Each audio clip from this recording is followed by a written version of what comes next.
Hello, everyone, and welcome to our lecture that begins our unit on synaptic transmission.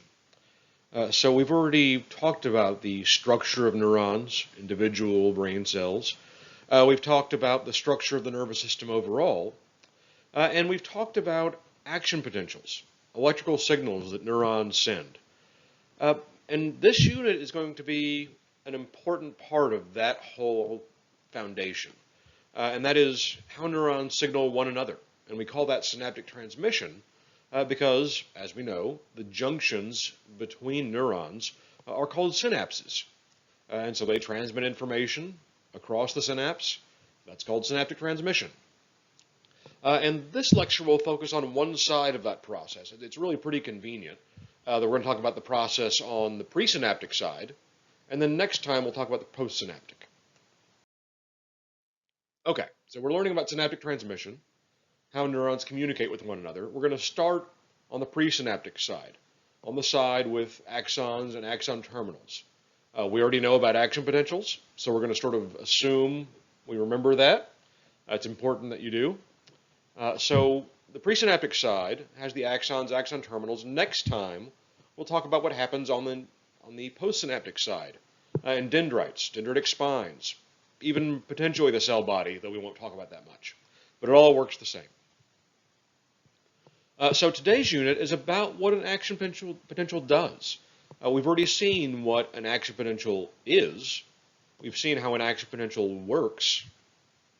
And now we're going to see what it does, sort of what's the point of an action potential, how that results in communication to the next neuron.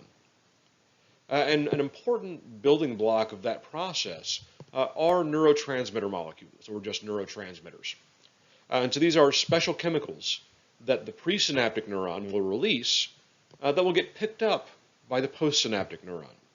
And that is the means by which that signal is sent. It's a chemical signal. So specifically, we're going to do a little bit of history. So it's going to put this knowledge in context. We didn't certainly always know this. And we knew about structure long before we knew about function, just because we had the tools to look at structure before we could look at function. So there's some interesting history here, not a whole lot, but a little bit. And then we'll see how these electrical signals that we call action potentials, how those become chemical signals. And we've already covered a little bit why that happens. We know that chemical signals are more flexible. They also don't degrade over time and distance. So if a signal uses electrical synapses, they get transmitted into the next neuron. It's very fast, but they get weaker. Every neuron that transmits across an electrical synapse, that signal gets weaker and weaker, and there's not much you can do about it. The chemical signals, they start anew. They take a little bit longer, but you can modify them. You can make them stronger or weaker, and they also have the same impact regardless of whether it's the 100th neuron in a chain or the first. And then, as we'll see next time, the postsynaptic side reverses this process. So on the presynaptic side, we turn an electrical signal, an action potential, into a chemical one, neurotransmitter release. On the postsynaptic side, those neurotransmitters are detected, and then they get used to generate an electrical signal. So we go from electrical signaling to chemical signaling, and then back to electrical once we're inside that postsynaptic neuron. And then we'll look at individual neurotransmitters. And there are different neurotransmitters. There are far more than we're going to cover in this course or even today. And we're going to cover sort of the highlights, the most important ones, the most famous ones. And we'll see that there are a lot of different functions that these neurotransmitters are specialized for. And that's important. It's going to become especially important when we get to our unit on psychoactive drugs, because psychoactive drugs are almost always specific to a particular kind of neurotransmitter or a set of them. And so understanding what those neurotransmitters do, what their different jobs are, is going to let us understand what drugs do. If you know how a drug affects a particular neurotransmitter, you've got a pretty good idea what it's going to do in terms of behavior, in terms of psychological experience. So we're going to talk about what individual neurotransmitters are and what they do. So we're going to go back to our neuronal structure for a minute. just to review a little bit. So we have the different parts of the neuron. We have the dendrites at the top that take in input. We have the cell body that coordinates the maintenance of the cell, but also puts together those signals, sort of adds them up. We have the axon that transmits the action potential, and we have the axon terminals where the action potential arrives, and then we have neurotransmitter release. So that's really where we're going to focus today, is the axon terminals. So an action potential transmits information within a given neuron. But synaptic transmission really deals with how information is transferred or transmitted between neurons. What happens at the synapse between the axon terminal and the dendrite or dendritic spine. So that's what we're talking about today. So if we zoom in, just again to remember some of our structure, we have the presynaptic neuron, where the axon terminal is. We have the postsynaptic neuron, which is the dendritic spine or the dendrite or even sometimes the cell body. And the axon terminals, again, are where we'll be focusing today. So you see this diagram from your book. In the lower left, you have sort of a cartoon version. And we have some structure in there. We have mitochondria, which generate energy. We're not going to really worry about that right now. But we have those in the axon terminals because the axon terminals use up a lot of energy. They require local energy production, and so that's what the mitochondria do. You also have these synaptic vesicles, which are housed in the axon terminals and not dendritic spines. So we're going to transmit information from axon terminal to dendritic spine. And again, today we're focusing on axon terminals. And of course, dendrites are the larger structures on the postsynaptic side. But just to give us a frame of reference, the junction between axon terminal and dendrite or dendritic spine is the synapse, and that's where synaptic transmission takes place. But remember all these structural terms. We're just reviewing them here, but we're going to use them a lot. So axon terminals, dendritic spines, and dendrites are all important to remember. So what is synaptic transmission? So there's a sequence of events. We already talked about action potentials, and that's what we're going to start with. So an action potential leads to what I'll just vaguely call events in the presynaptic neuron. We're going to unpack what those events are. This is the overview. But those action potentials are going to lead to something. They're going to cause a sequence of events really in the axon terminals of the presynaptic neuron. And those events are going to culminate in the release of neurotransmitter. The axon terminals will put neurotransmitter molecules into the gap, into the synaptic cleft, and they're going to diffuse around. We already know our rule of diffusion, where chemicals go from where they're most concentrated to where they're least concentrated. That's what neurotransmitters are going to do. Those neurotransmitters are going to bind to receptors, specialized molecules, on the postsynaptic neuron. And that is the postsynaptic neuron's way of detecting when neurotransmitter is there, and therefore when the presynaptic neuron is fired. That's what the postsynaptic neuron is trying to do. It's trying to figure out when its neighbor has done something, when its neighbor is trying to send a signal. And so the receptors on the postsynaptic neuron detect whether or not neurotransmitter is there. And if it is there, then there's a chain of events in the postsynaptic neuron. And so these last two steps we're going to deal with in the next lecture. The first two steps are really today's content. So action potentials, what events they lead to in the axon terminal, what a neurotransmitter is, how it gets released, and what different neurotransmitters do. A little bit of history. So as I've already mentioned, there was this big debate, and we talked about this in a previous lecture, between whether synaptic transmission was electrical or chemical, whether it was an electrical signal being transferred from the presynaptic to the postsynaptic neuron, or whether it was a chemical signal, whether chemicals were being released. And this debate was often referred to as sparks versus soups. So sparks were referred to the idea that it was electrical transmission, electrical sparks. Soups was the idea it was a mixture of chemicals. A soup, of course, is a suspension of different kinds of food, in the case of real soup, but different chemicals in this metaphor. And so this is a big debate. We've already talked about briefly John Eccles and Henry Dale. And again, we've already talked about also a little bit electrical synapses. which we're really not going to worry about anymore in this course. But it turns out the SHU were right. It's chemical transmission. And there's another individual named Otto Loewy who also won a Nobel Prize. And he was the first one to isolate a neurotransmitter. And he did a really clever experiment that he said came to him in a dream. Whether that part's true or not, I don't know. Sort of doesn't really matter. The experiment worked, and that's the important part. So what he did was something very clever. So he reasoned that if this was electrical transmission, then electrical signals dissipate. You can't sort of pick them up into an eyedropper. That's not the way electricity works. You can't have a solution with electricity in it, so to speak, and then move that and generate energy somewhere else. But what you can do, if it's chemical, is you can take that eyedropper, pick up some solution, and that solution, if it has chemicals in it, those chemicals will be there. You can drop it into a new location and introduce those chemicals into a second location. And so Loewy designed an experiment that if synaptic transmission was electrical, wouldn't work, but if it was chemical, it would. So what he did was he had a frog heart in a jar, still connected to the nerve that stimulated the heart. And specifically, it was a nerve that controlled heart rate, called the vagus nerve. The term vagus you don't need to know, but what is important is that he took that frog heart with the intact nerve, stimulated the nerve, and then, first of all, that heart slowed down in terms of its heart rate.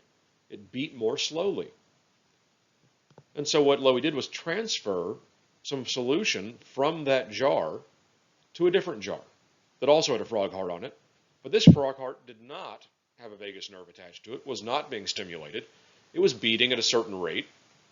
Frog hearts will do that even in solution.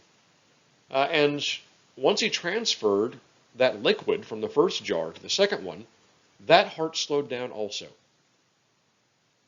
And that was an important clue, because again, you can't transfer an electrical signal using an eyedropper like that, but you can transfer a chemical one. There will be chemical now in that solution if it's being released by the vagus nerve. And so transferring a liquid from jar 1 to jar 2 would only have an impact if signaling were chemical in nature. So it turns out that that chemical was acetylcholine, one of the neurotransmitters we'll talk about here in a minute. But that was a really critical experiment because it proved that signaling was chemical. Loewy transferred that chemical from jar 1 to jar 2, and now the heart in jar 2, never having been stimulated by a nerve, exhibited the same behavior that the heart in jar 1 did after it was stimulated by a nerve.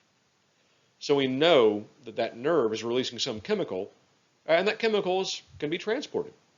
And if transported, that chemical will have the same impact on that other heart that literal nerve stimulation did in the first one. So that was an important experiment. It was an important clue about chemical transmission. And so there was a later experiment. This is not what Otto Loewy did. A later experiment showed that this chemical that was being released in what are called quanta. And what quanta are discrete units. They're sort of packages. So the neurons did not release any number of neurotransmitter molecules. It released a fixed number or multiples of that number, as we'll see. So what it meant was that these chemicals, these neurotransmitters, were being released kind of in packages. Packages of a set size. It's not that some random amount of neurotransmitter would be released. It was a fixed quantity, or 2 of that fixed quantity, or 3 or 4. And so there was a certain amount that action potentials, stimulation, would cause the release of. So this is another clever experiment. And so I'll draw your attention to the left part of this figure. This is not from your book. But what they discovered was neurotransmitter, there was a certain minimum amount that would be released. It was never less than that amount. Now, not a huge amount to be sure, but they found the smallest, what they call a unit of neurotransmitter release. And you never saw half of that much or a third of that much. And if neurotransmitter were being released in random amounts, that's exactly what you would see. Sooner or later, you would see some amount smaller than what you had just observed. but they never did. There was the unit of release, and nothing was ever smaller than that. It was either that or nothing. And sure, sometimes they would see twice that much, almost exactly twice that much. Sometimes they would see 4 times that much, quadruple the amount. But it was always a multiple of that basic unit. And over on the right is sort of a more thorough but complex depiction of this idea. This is a distribution of the amount of stimulation the postsynaptic neuron would get, and it was either that smallest fixed amount, or twice that, or 3 times, or 4 times, or so on. It was never 1.5 or half. It was never fractional amounts. So what that meant was that neurotransmitter, these chemicals, was being released in fixed quantities, or multiples of that fixed quantity. It was being contained in some kind of fixed amount. It was packaged. And so that's what action potentials do, action potentials cause the release of these little packages of neurotransmitter. And these packages are called synaptic vesicles. So these are containers that live inside, that sit inside the axon terminal, and they're sitting there waiting for an action potential to arrive. And if one does, it causes calcium to rush in to the axon terminal through what are called calcium channels. We've already seen in our unit on action potentials, we've seen sodium channels, we've seen potassium channels, and we know that these things can be sensitive to the voltage, the membrane potential, in the axon. And so these calcium channels are also voltage gated. They're called voltage gated calcium channels. And so those channels are normally closed. And there's normally a lot of calcium outside the neuron and almost none inside. So they're just sitting there. They're closed. They're keeping all the calcium out, and they're waiting for an action potential. And if one arrives, we've already seen how action potentials change the membrane potential wherever the action potential is. The membrane potential becomes more positive, a lot more positive. It depolarizes that area. And so that's what happens in the axon terminal. An action potential arrives, you have this influx of sodium inside the neuron, and that depolarizes the axon terminal, raises the membrane potential, and that rise in membrane potential is detected by the calcium channels. They open up, and because of diffusion, calcium rushes into the neuron. Calcium also tends to rush in because the local environment tends to be more positive, and so the electrostatic force pushes calcium in as well. But calcium rushes into the axon terminal, and that calcium, via a mechanism we'll see soon, causes these synaptic vesicles to fuse, to join, with the membrane right where the synaptic cleft is. So these vesicles fuse with that membrane, and now the space inside the vesicle is now continuous with the space of the synaptic cleft. They sort of merge. And the synaptic vesicles dump their contents into the synaptic cleft, and now that's how neurotransmitter gets into the cleft and eventually will go over to the postsynaptic neuron. Right now we're focusing on the presynaptic side. So the synaptic vesicles, once calcium is around inside the neuron, will fuse and release their contents.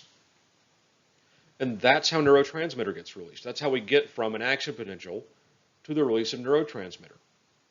The action potential arrives, depolarizes the axon terminal. The calcium channels detect that change in membrane potential. They open up. Calcium rushes in.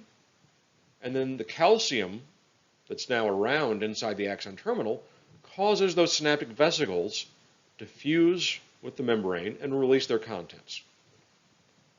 Now, if there are any arachnophobes in the class, they may want to avert their eyes for a minute. But there are some organisms that have learned to take advantage of this process. So the venom of this spider, which is called the Brazilian wandering spider, it does something via a mechanism that works with this process and disrupts it.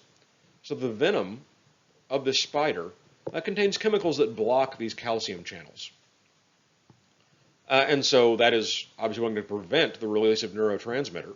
So an action potential arrives, depolarizes the axon terminal like usual. But the calcium channels can't open up now. They're being blocked by this venom. And so they don't let calcium in. If calcium isn't in there, then the vesicles can't fuse. And so you no longer get neurotransmitter release. And so now this neuron cannot signal its neighbor. And that's important. So you need neural signaling to carry out neural communication, and in this case, vital functions, movement, breathing. And so that's what happens here with this venom. In large enough amounts, it will shut down synaptic transmission. You no longer get neural communication, and you lose vital functions. Now, the spider does not usually attack humans, but that's how it paralyzes its prey. It shuts down synaptic transmission, keeps that prey from moving and breathing. So that's one way that toxins, we've already seen some other toxins in our unit on action potentials, but lots of drugs and lots of toxins will work at the level of synaptic transmission. And so that's what the venom of this spider does. It prevents calcium from entering axon terminals by blocking those channels and keeps neurotransmitter from being released. So you get no release of neurotransmitter. Another spider, then this one's probably more familiar to you, the black widow spider. The black widow spider has venom as well, but it does the opposite. It doesn't block calcium channels. In fact, it doesn't work with calcium channels at all.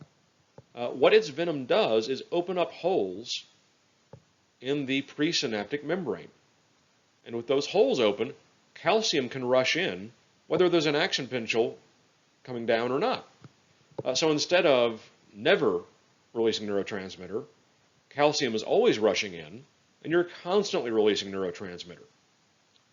So that axon terminal is effectively signaling its neighbors constantly, all the time, releasing neurotransmitter as long as that venom is around. And that is just as damaging. So instead of having neurons that never release neurotransmitter, and therefore never cause muscles to contract, you now have muscles that are constantly contracting. And the effect is the same. The person or the organism that's been injected with the venom cannot move. Not because its muscles never contract, because its muscles are always contracted. So the effect is the same. It's paralysis.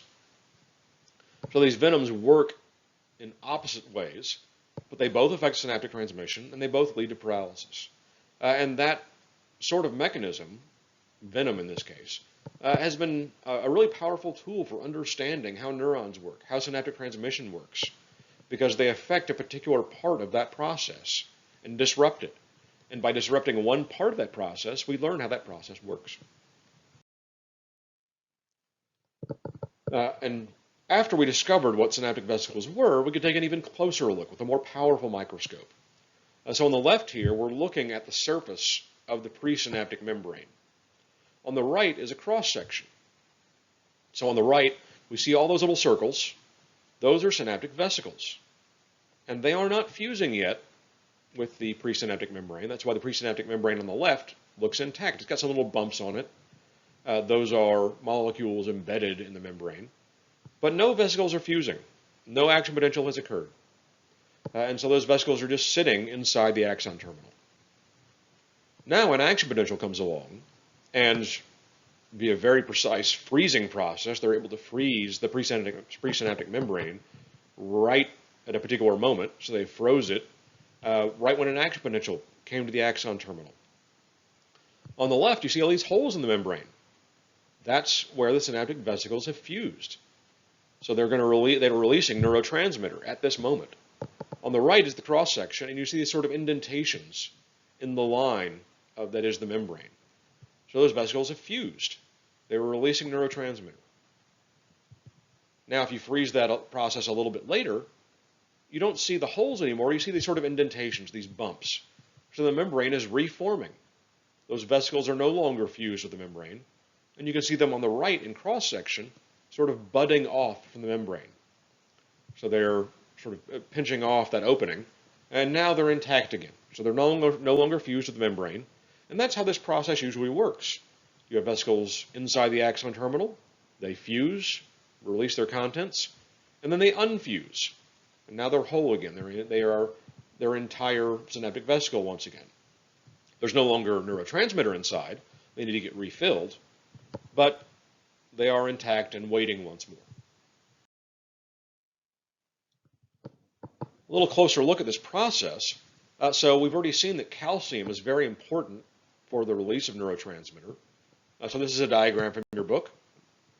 The details, the names of the molecules are not important, but there are these molecules that are embedded either in the synaptic vesicle or the presynaptic membrane. And when calcium comes in, we see this calcium channel here. Calcium comes in through the calcium channel if that membrane has been depolarized. Calcium rushes in and affects these molecules. And now these molecules sort of zipper together. And that's going to bring that synaptic vesicle, which was just floating around inside the axon terminal before, it's going to zipper these things together, and now it's going to bring that synaptic vesicle very close to the membrane. And that's going to require calcium. So calcium rushes in, these things zipper together, and sort of like two soap bubbles, if you've ever seen bubbles that start off separate and then fuse together and join, that's exactly what's happening here. In fact, synaptic vesicles and membranes are sort of like soap bubbles. They're made of a very similar substance. It happens to be a fatty membrane as opposed to literal soap, but the principle is the same. So calcium comes in, causes these molecules to sort of twist up and zipper together, and then the vesicle joins the synaptic membrane, sort of like two soap bubbles. And now they are all one continuous membrane, and neurotransmitter pours out. So that's how this process works. Calcium is required, but so are these molecules. And these molecules wrap up together and push the synaptic vesicles into the membrane until they join. So here we see calcium joining to one of these molecules, and that causes it to sort of wrap up. That's what causes that zippering process. And we get neurotransmitter release. So after these things are zippered together, we have the joining, we have the release of neurotransmitter out into the synaptic cleft. Now this process here, you may guess, is a Botox injection. Botox is a cosmetic procedure that decreases the appearance of wrinkles. And the way it does that is not by treating the skin, it's by relaxing the muscles underneath the skin.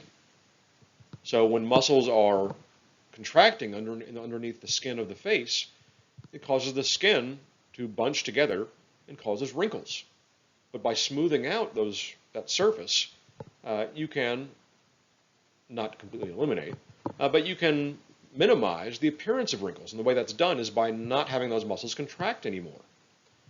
So you may have heard of perhaps excessive Botox injection where the person can no longer express things like emotions because they can't contract the muscles in their face anymore. So this is a sort of generic image of a Botox injection. But the authors of your book actually have a slightly different book. And the first version of that book had a somewhat unkind picture of Nicole Kidman with the caption, "Botox, how much is too much?" The idea being that Nicole Kidman could not express emotions anymore because she had had Botox injection. I suspect that Kidman's lawyers got in touch with the authors of the book, but it is a somewhat famous example of what Botox can do. It can smooth out wrinkles, the idea being to appear younger, but it also prevents emotional expression because what it's doing is preventing synaptic transmission. It prevents neurotransmitter release and prevents muscles from contracting because muscles are waiting for those signals conveyed via neurotransmitters that they need to contract. And if they don't contract, then you don't get wrinkles, but you also don't have expressions. So we have neurotransmitter release. This is not a figure from your book.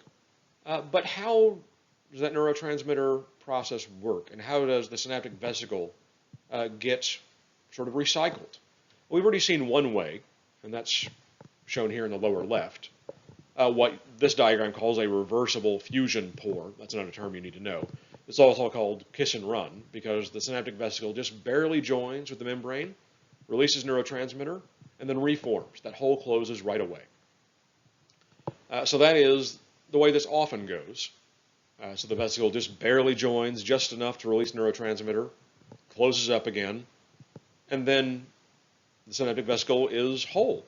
It's back to the way it was. It doesn't have neurotransmitter anymore, but it's intact. And so later on, a different process we're not going to go into fills that vesicle with neurotransmitter again. And with a pretty consistent amount. We've already seen in our slide on quanta that the size of a synaptic vesicle is pretty constant. The amount of neurotransmitter is pretty constant because there's a process that keeps this uniform. It keeps the vesicles the same size. It keeps the amount of neurotransmitter they're filled with the same. And so that's why when a neurotransmitter releases, when a synaptic vesicle releases neurotransmitter, it is the same amount. That's why you have those whole number multiples of transmitter release. But it's not always done this way. It's not always this kiss and run process. Sometimes there's a molecule that sort of wraps around the synaptic vesicle, and that molecule likes to bind to other kinds of molecules that are like it. So the surface of the synaptic vesicle will be covered in these molecules, and they kind of, via a mechanism we're not going to worry about, they cause the synaptic vesicle to reform. They kind of lock together. And the way they're structured, it's sort of like, if you've ever seen the pattern on a soccer ball, it's very similar. So these molecules force the synaptic vesicle to be a certain shape and a certain size. And so when they are present on the membrane of the synaptic vesicle, they cause it to form this same shape. And they'll cause it to sort of bud off the membrane again. Now there's a third way called bulk retrieval, when there are a lot of synaptic vesicles joining. These first two methods are too slow. You'll run out of synaptic vesicles. So if a neuron, an axon terminal, is really busy, then those other two methods aren't fast enough. You'll run out of synaptic vesicles. The neuron wants to avoid that. So it sort of just pulls off a lot of membrane at a time. And it will worry about forming those into nice bundles, little synaptic vesicles, later. So it just kind of pulls off a lot of the membrane material, sort of the way you might blow a really large soap bubble. So it sort of starts off really elongated, and then it sort of buds off, and now it's this free-floating soap bubble, and it can subdivide later. So that's one way an axon terminal will create a lot of synaptic vesicles if it's releasing a lot of neurotransmitter by this bulk. Okay, so again, we're covering the first two components of synaptic transmission. So we have an action potential, just to review, that causes these events in the presynaptic neuron. We have a depolarization in the axon terminal. We have the opening of voltage-gated calcium channels. We have the influx of calcium that then causes molecules on both the membrane, the presynaptic membrane, and the synaptic vesicle to zipper together. We have the release of neurotransmitter. The synaptic vesicle binds, joins with that presynaptic membrane, releases its contents, and we've also seen how those synaptic vesicles then get reformed. So what is a neurotransmitter? We know it's a chemical. We know it comes from the presynaptic neuron. That's where it's made. So it's synthesized in the presynaptic neuron. These are special molecules. And we've already seen that they're released into the synaptic cleft, the gap between the presynaptic and postsynaptic neurons. And via our plan for synaptic transmission, it's going to have some effect on the postsynaptic neuron through receptors. And that will be a big topic for next time. We're going to see also next time that the synaptic cleft is a small gap between the presynaptic and postsynaptic neurons. And it contains this neurotransmitter once it's released, but you have to get rid of that neurotransmitter somehow. If it's always around out there, then that postsynaptic neuron is going to think the neighbor is always busy, always firing, always sending a signal. But it's not. It needs to be able to turn that signal on and also off. And so that synaptic cleft needs to be cleared of neurotransmitter. And there are a couple ways that happens. We'll focus on that again next time. But that's one of the properties of a neurotransmitter. It is released, it goes into the synaptic cleft, it affects receptors on the postsynaptic side, and then it is removed. It could be broken down. It could be sort of vacuumed back up into the presynaptic neuron. More on that later. But that's the basic plan for a neurotransmitter. And you have a lot of different neurotransmitters. We're only going to cover a few in our course, but there are some important ones. And this is a diagram from a different book, and you have similar diagrams in yours.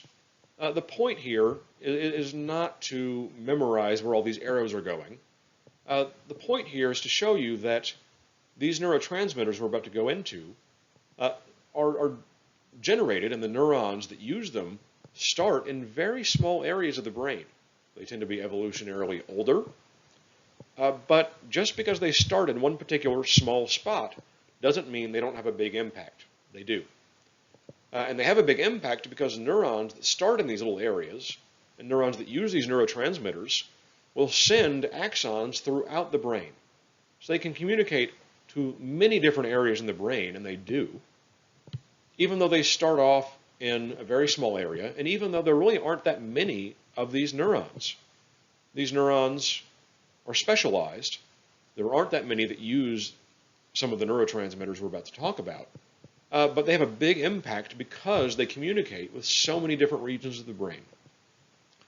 So again, this is a very busy diagram, especially the top part. Do not memorize where these arrows go. One thing that is important is we'll look at these different neurotransmitters and we'll see where they originate. And again, they tend to be evolutionarily older areas. So reptiles have these areas as well. Even insects have versions of these neurotransmitters. It's not always exactly the same. But these neurotransmitters are not new to the human brain. They're not exclusive to the human brain. So right here in this diagram, the bottom row shows you the neurotransmitters acetylcholine, dopamine, norepinephrine, and serotonin. So those are 4 important neurotransmitters, and we'll talk about each of them and a few more. Okay, now we'll go into some individual neurotransmitters. So acetylcholine is an important one, and acetylcholine is involved in muscular function. It is literally the neurotransmitter that gets released by neurons that connect to muscles. So a neuron releases acetylcholine. The muscle tissue has receptors that detect acetylcholine, and when it's there, they will contract. So it's absolutely necessary for movement. And this is why acetylcholine and acetylcholine receptors are often a target for poisons and toxins, because a predator or other animal that wants to immobilize its prey or immobilize a predator that's attacking it, if it has a toxin or venom that imitates acetylcholine or activates the acetylcholine system, it can cause muscles either to contract constantly or to never contract at all. Both those result in paralysis. So acetylcholine is really important for movement. It's also involved in memory function. So one of the places that acetylcholine neurons go is the hippocampus.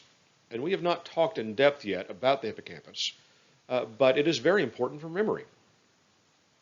And diseases like Alzheimer's, where memory is being lost, memory function is being disrupted, the symptoms will often be alleviated. The condition is not cured, but the symptoms will be alleviated by drugs that increase acetylcholine function.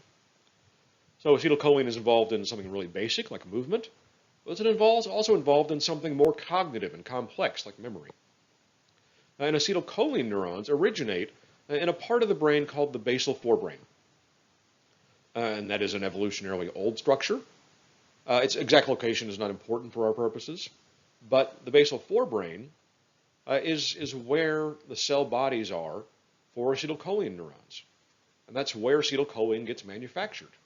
So it starts in a very particular area, and then the axons spread out from there and talk to many different parts of the brain. A dopamine is a neurotransmitter you may have heard of. So dopamine starts in a couple different areas, and it's very important for motor control. So it connects heavily to what are called the basal ganglia, which is a structure we've already seen before. We know the basal ganglia are important for motor control, and more specifically, picking actions, initiating an action, especially something goal-directed. If you're reaching for something, because you want it, or if you're walking toward something, or if you're walking away from something. Those are all complex actions, and they're goal-directed. They have a purpose in mind. And so that form of motor control, not the contraction of muscles, but the initiation of a goal-directed action, that's what dopamine does. And so its origins, where dopamine is made, are two structures that are very close to the basal ganglia. And so one of them is called the substantia nigra, which is just Latin for dark substance, dark stuff. And so substantia nigra makes dopamine, but sends dopamine neurons to many different places. The other origin point is what's called the ventral tegmental area, also close to the basal ganglia structures that we've seen. And dopamine is made there, and again, sent out to different parts of the brain. And those two sources of dopamine have slightly different targets, slightly different functions. The substantia nigra is where dopamine neurons are dying if one has Parkinson's disease. And again, we can do things to alleviate the symptoms, to supplement dopamine. We don't know the cause, and we don't have a cure yet, but hopefully we will. But that's the reason that patients with Parkinson's have trouble moving. They have trouble initiating actions because of the loss of dopamine neurons. So the ventral tegmental area and the substantia nigra are where dopamine neurons originate, but again, they are broadcast. The neurons go throughout the brain. Dopamine is also involved in reward processing. We know the basal ganglia are involved in both initiating actions and processing rewards. Drugs of abuse often involve the release of dopamine. And it was, for a long time, thought that dopamine was the pleasure chemical, that the dopamine release equals pleasure. And it's more complex than that. So we now think that dopamine release is more of a learning signal. So this is from a famous study where monkeys were receiving fruit juice periodically. Fruit juice is rewarding. It's sweet, tastes good, provides energy. Monkeys like it. So for the monkey, that is a reward. And this is a recording of dopamine neurons in the monkey's brain. And when the reward arrives, that's this vertical line in the middle of this diagram, when the fruit juice is squirted into the monkey's mouth, you get a burst of dopamine. Dopamine neurons become active, they release dopamine. And again, you might think, well, that equals pleasure, that's a reward. But this only happens if the monkey doesn't know the fruit juice is coming. You can deliver the exact same reward, but if the monkey has learned to anticipate the reward, the dopamine neurons don't fire. They can anticipate that the reward is coming.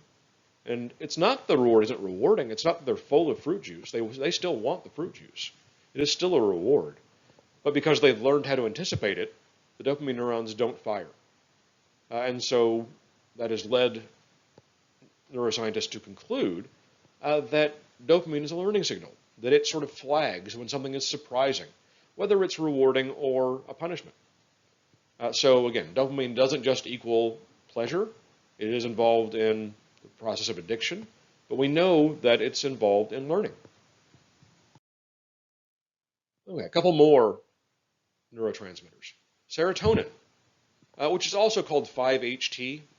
The full name is not important, but if you see 5-HT, and we will periodically, that is the same exact neurotransmitter. It's just a synonym for serotonin. And serotonin does many different things. It's involved in sleep. It's involved in mood regulation. It's involved in anxiety. So people that have different serotonin receptors will be more or less prone to anxiety disorders, for example. It's also involved in appetite and regulation of temperature, the body temperature.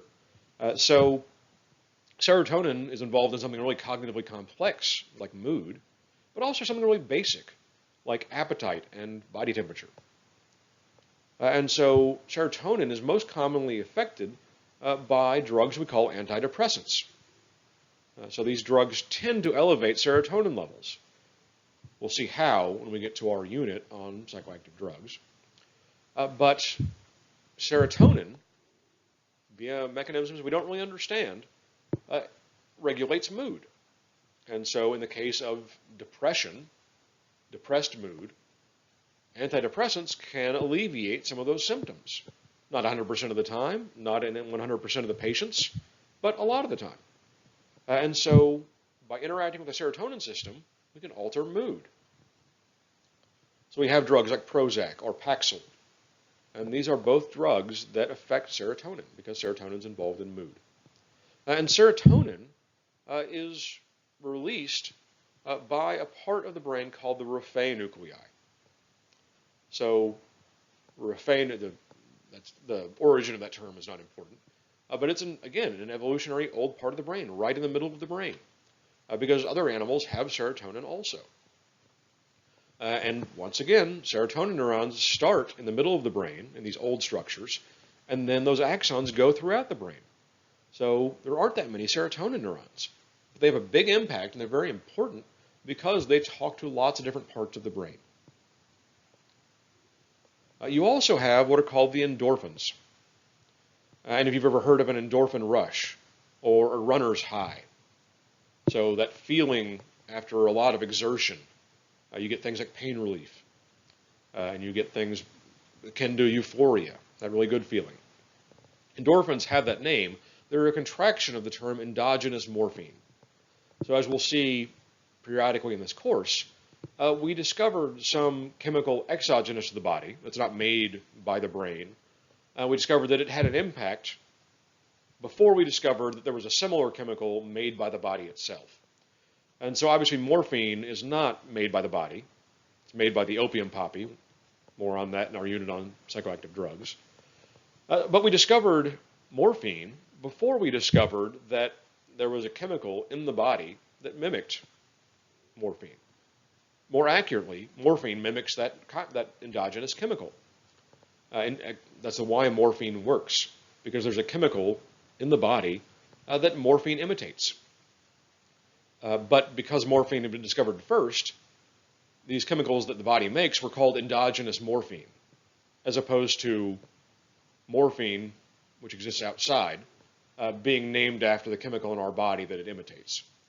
So evolutionarily, endorphins came first. But historically, we found morphine first, which is why it has this name. And so endogenous morphine, it's a chemical made by the body that's shaped similarly to morphine. And this is an important part of pain perception. And specifically, endorphins reduce pain perception. So that runner's high, or that endorphin rush, is correlated with a reduced perception of discomfort or pain. So after you've exerted yourself for a while, or if you're in fight or flight mode suddenly, you'll have reduced pain perception. So you will more easily be able to ignore injury or discomfort because these endorphins are floating around. Okay, a couple more neurotransmitters. There's noradrenaline, which is also known as norepinephrine. I will almost always use the term norepinephrine to refer to this neurotransmitter, but those are the same thing. In fact, they come from the same root. It's just the difference between Latin and Greek. The adjective is noradrenergic, so that's where you may hear the term noradrenaline again. But the chemical itself I'll always call norepinephrine.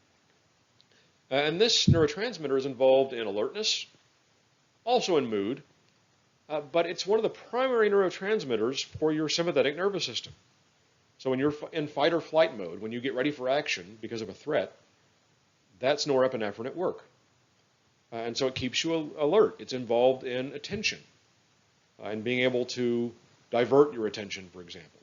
And like the others we talked about, norepinephrine is made in a small number of neurons, and it's made in a particular location called the locus ceruleus, which literally just means blue place, because it had a slightly bluish tint, according to whoever named it. So it starts in that one evolutionarily old part of the brain and is transmitted throughout the brain because the axons go sort of everywhere. So it's involved in alertness, it's involved in mood. Drugs that keep you awake or keep you alert often involve norepinephrine. And then, as you might guess from the name, chemically it's related to adrenaline, which is also just known as epinephrine. Epinephrine also involved in alertness, involved in the sympathetic nervous system, the fight or flight response, as well as memory. So memories that are stored when adrenaline is floating around, or epinephrine, become easier to recall on average, more vivid. They may even be intrusive. They may be so entrenched that they pop out. That memory crops up even when you don't want it to. And this is important for post-traumatic stress disorder. So it makes a certain sense for memories that are encoded when in fight or flight mode. It makes sense for those to be vivid, because if that was a dangerous situation, it benefits you to remember it for the future. However, if that memory is encoded and stored and is very easy to recall, it may even intrude on your cognitive life when you don't want it to. And that is part of PTSD. So adrenaline is involved in memory as well. Okay, two final neurotransmitters. These are not in that earlier diagram because they're everywhere. Those early neurotransmitters, there are relatively few of those neurons. They start in a particular spot and they spread throughout the brain. These are your most common neurotransmitters, so they're already everywhere in your brain. They're not made in a particular spot. So glutamate is your most common neurotransmitter. It's about 85% of your synapses. And those synapses are excitatory. So glutamate is involved in excitation and making its neighbors fire action potentials. And that's what your brain does most of the time. So glutamate is critical for that, and it's most of your synapses. Glutamate is also involved in learning. So learning, when we get to our unit on learning and memory, we'll see that learning is the process of changing neurons based on when neurons fire together. So it's a process due to excitation. So glutamate is involved in that. You may also have heard the term glutamate before as part of the chemical name monosodium glutamate, MSG, which is most commonly found in soy sauce. And glutamate imparts a savory taste. So it is one of the basic chemicals that your taste system picks up and detects. So if you've heard of MSG, monosodium glutamate, it is a flavor enhancer. It makes food seem saltier because of the sodium, but also more savory because of the glutamate. And then there's gamma-aminobutyric acid, which from now on we will just call GABA. And it is your second most common neurotransmitter. It's about 15% of your synapses. And it's involved in the opposite process. It's involved in inhibition. So it keeps its neighbors from firing. It puts the brakes on. So it shuts down nearby neurons and keeps them from firing action potentials, which is another important process. You don't want your brain to just exhibit excitation. You want to be able to slow that process down or stop action potentials from occurring. You need to be able to stop actions, not initiate actions all the time. You don't always want to be doing something all the time. And so you need to stop motor commands. Sometimes you may need to inhibit sensation to keep sensory information from coming in all the time. So you have an inhibitory process. And that is most typically handled by GABA. And again, GABA makes up about 15% of your neurons, of your synapses. Where do these neurotransmitters come from? Well, they have to be synthesized. They have to be made by your brain or your peripheral nervous system. And so they're made from what are called precursors. You have some molecule that isn't a neurotransmitter, and using a sequence of enzymes, that molecule is changed structurally until it's the molecule you want, until it's a neurotransmitter. And sometimes a neurotransmitter's precursor is another neurotransmitter. So this is a diagram not from your book, but it's just an example. So the molecule tyrosine is turned into the molecule dopa, which is turned into the molecule dopamine, which is one of your neurotransmitters. But that's turned into the molecule norepinephrine, which is another neurotransmitter. So before you can make norepinephrine, you have to have dopamine. And so that's what this process involves. And dopa, you may have heard of L-dopa, for example. That is a chemical that's given to Parkinson's patients, and it's the precursor to dopamine. So that is absorbed, and then now that there's more of the precursor around, it's easier to make dopamine, and dopamine is what is deficient in Parkinson's patients. So L-dopa will get turned into dopamine, and now that can at least partially compensate for the loss of dopamine in Parkinson's. So we have this synthesis from precursors. We have molecules that get turned into neurotransmitters. What happens after that? What happens after they're released? Well, sometimes they're recycled. We'll talk about that in our next lecture. Sometimes they're broken down. Sometimes the only way to clear them out of the synaptic cleft is to destroy them. And so once you destroy them, they don't have their impact on the postsynaptic side anymore. So you've cleared out the neurotransmitter. But of course you've destroyed it, so you need to make more. And so there are a couple of different ways that neurotransmitters are removed from the cleft. One is by enzymes, and we'll focus down on that process in our next unit. Okay, that will do it for our unit on the presynaptic side of synaptic transmission. So we talked about the synapse structurally, but mainly functionally, about chemical signaling. So we talked about action potentials and what they do when they arrive at an axon terminal. So they depolarize the axon terminal. They cause voltage-gated calcium channels to open. Calcium rushes in. And that calcium causes synaptic vesicles to bind to the presynaptic membrane. And when they do so, when they fuse with that membrane, they release a neurotransmitter. And neurotransmitters are molecules that convey a chemical signal to the postsynaptic side. And we took a look at those different neurotransmitters. And there are, again, lots of them. We covered a few, some important ones. And we saw what different neurotransmitters do, very different things. And that will build our foundation, not just for understanding the nervous system, but also for understanding what psychoactive drugs do when they are introduced to the nervous system.